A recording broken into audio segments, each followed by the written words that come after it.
ইউট্রাসে fibroid tumour হলেই কি operation করতেই হবে সেরকম কিন্তু ব্যাপারটা নয়। সাধারণত তিনটে জিনিস আমরা খুব লক্ষ্য করি ফাইব্রয়েডের ক্ষেত্রে। এক হচ্ছে ফাইব্রয়েডের সাইজ। ফাইব্রয়েডের সাইজ যদি 5 সেন্টিমিটারের বড় হয় তাহলে কোনো প্রবলেম ক্রিয়েট করছে না, কোনো সিমটম নেই, তবু বাদ দিয়ে দেওয়ার পরামর্শ দেব। তার চেয়ে ছোট যদি হয়, তাহলে যদি কোনো সিমটমস না থাকে, অসুবিধা না থাকে, তাহলে আমরা ওয়েট অ্যান্ড ওয়াচ অবজার্ভ করতে পারি। দ্বিতীয়ত, ফাইব্রয়েড যদি কোনো সিমটম করে, ফাইব্রয়েডে হতে পারে যে অত্যধিক ব্লিডিং হচ্ছে পিরিয়ডসের সময়, বা পিরিয়ডের সময় পেটে ব্যথা হচ্ছে, বা পেটে একটা তলপেটে ভারী ব্যথা ভাব রয়েছে ফাইব্রয়েড সাইজের জন্য। সেক্ষেত্রে আবার অনেক ক্ষেত্রে ফাইব্রয়েড আশপাশে ইউরিটার মানে প্রস্রাবের নলি, তার উপর চাপ দিয়ে প্রস্রাব ঠিক মতো বেরোচ্ছে না, সেটাকে আটকে দিতে পারে, তাতে কিডনির উপর এফেক্ট করতে পারে, প্রেশার এফেক্টস বলি আমরা। এই ধরনের কোনো প্রবলেম ক্রিয়েট করলে সেই ফাইব্রয়েডকে বাদ দেওয়ার প্রশ্ন আসছে।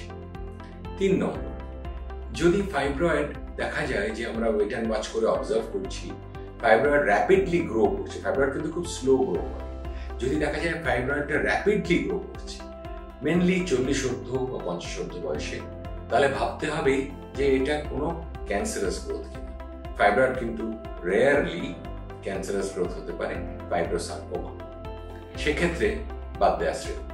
অর্থাৎ যদি দেখা যায় ফাইব্রয়েডটা বিলো 5 সেন্টিমিটার, কোনো প্রেশার এফেক্ট করছে না, এবং মাসিকের সময় বা পেটে ব্যথা এই ধরনের কোনো প্রবলেম কিছু করছে না, সেক্ষেত্রে আমরা অবশ্যই অবজার্ভ করে ওয়েট অ্যান্ড ওয়াচ করতে পারবো।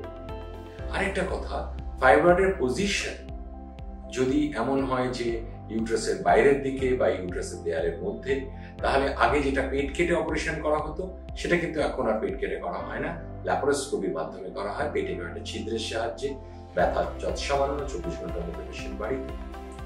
আবার আরেকটা মজার কথা, সেই ফাইব্রয়েডের পজিশন যদি ইউট্রাসের ভেতর দিকে হয় তাহলে কিন্তু ল্যাপারোস্কোপিও প্রয়োজন হয় না, পেটে কোনো ছিদ্র বা দাগও প্রয়োজন হয় না, স্কারলেস সার্জারি বলি আমরা, হিস্ট্রোস্কোপের সাহায্যে একেবারে ঋতুস্রাবের মাসিকের রাস্তা দিয়ে টিউমারটাকে বার করে দেওয়া হয়।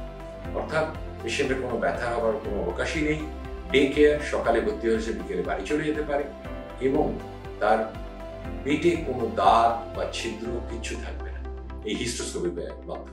সেই জন্য ফাইব্রয়েড হলেই সেটাকে লুকিয়ে রাখবেন না, অপারেশনের ভয় পাবেন না, নিশ্চয়ই স্পেশালিস্টের পরামর্শ নিন। তিনি অনেক ক্ষেত্রেই, বেশিরভাগ ক্ষেত্রেই ফাইব্রয়েডে কিন্তু just observation wait and watch করলেই চলে।